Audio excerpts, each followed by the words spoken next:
कल्पना करा, तुम्ही दुपारचं जेवण करताय.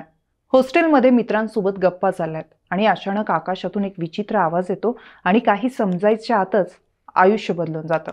आपण बोलतोय एका अशा दुर्घटनेबद्दल जी केवळ विमानातील प्रवाशांसाठीच नव्हे तर आपल्या देशातील वैद्यकीय शिक्षण घेणाऱ्या विद्यार्थ्यांच्या भविष्यावरही गडद सावली टाकून गेली आहे.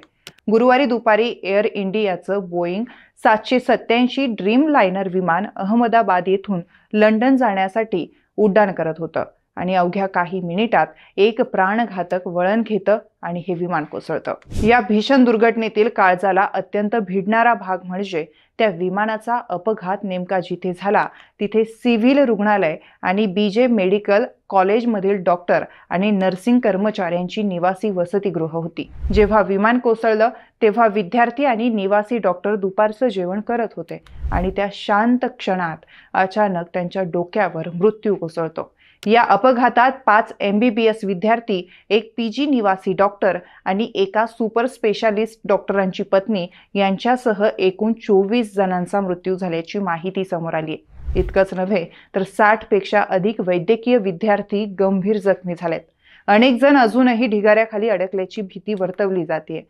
या अपघातात गुजरातचे माजी मुख्यमंत्री विनय रुपाणी यांचाही मृत्यू झालाय. पण त्याही पेक्षा काळजात खोलवर जखम करणारी गोष्ट म्हणजे देशासाठी वैद्यकीय सेवा देण्याचं स्वप्न उराशी बाळगणाऱ्या विद्यार्थ्यांचं असं एकाच क्षणात जाणं. घरच्यांसाठी, देशासाठी आणि वैद्यकीय क्षेत्रासाठी ही अतिशय मोठी हानी आहे.